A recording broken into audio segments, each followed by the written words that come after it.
আমি ইমান দিন হাইকোৰ্ট কৰিছো, সুপ্ৰিম কোৰ্ট কৰিছো, আমি ডিভিজনত গৈছো, আমি আপোনালোকক আঠিয়াই কৰিছো যে এইবিলাক ফৰেষ্ট ৰিজাৰ্ভ হয় নে নহয়। আপোনালোকে ফৰেষ্ট ৰিজাৰ্ভৰ কোনো উত্তৰ দিয়া নাই। আমাৰ আঠিয়াই কপি আছে, আপুনি চাব পাৰে। আমি ইমানখিনি কৰিছো, কিন্তু গছ ভাঙিব বুলি আপোনালোকে আমাক কোৱা নাছিলে। গছ কিয় ভাঙিব? আমি আপোনাক শুনক ছাৰ, আপোনাক এটা অনুৰোধ কৰিছো, আপুনি গছ নাভাঙিব, কিন্তু আপুনি নহয় ফাল্টু ৰাজনীতি নহয়, আপুনি এছাৰি এটা লৈ আহিছে, সেইটো ৰাইজ অন্যায় হৈছে আপোনাৰ। আমি আপোনাক মই অনুৰোধ কৰিছো,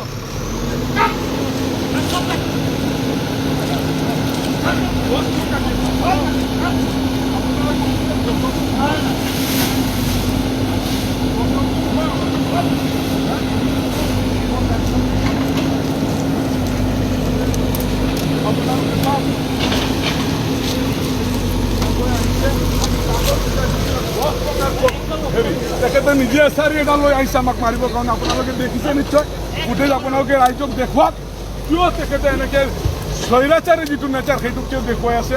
গছ ভাঙিবলৈ আমি নাভাঙিবলৈ অনুৰোধ কৰিছোঁ। কিয় গছ ভাঙিব লাগে, গছ নাভাঙিবলৈ আমি অনুৰোধ কৰিছোঁ। তেখেতে কৈছে একো নামানে।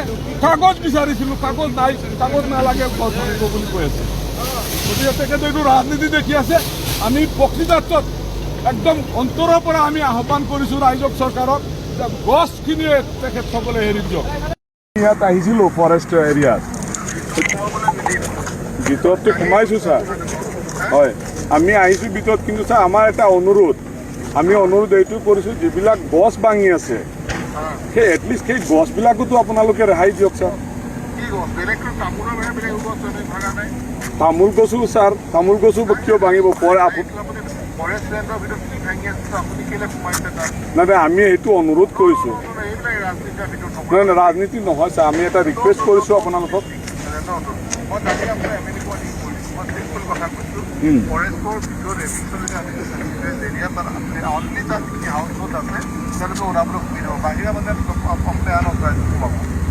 আপুনি ভিতৰত আছে নেকি ছাৰ? এবাৰ আপোনাক লগ ধৰিম। মই কথাটো হৈছে কি, আপুনি তামোল গছটো আমি কাটি কাটি বাকী গছটোতো আমি ৰাখিছোঁ। এইটো গছ ফৰেষ্টৰ ভিতৰত তামোল গছ কটাৰ কাৰণে বেলেগ কথা আছে, এইবিলাকতো ইমান আপোনাক মই ক'ব নোৱাৰিম। গতিকে মই কালিও কৈছোঁ আপোনালোকৰ ভিতৰত সোমাবলগীয়া নাই, কিবা থাকে আমাৰ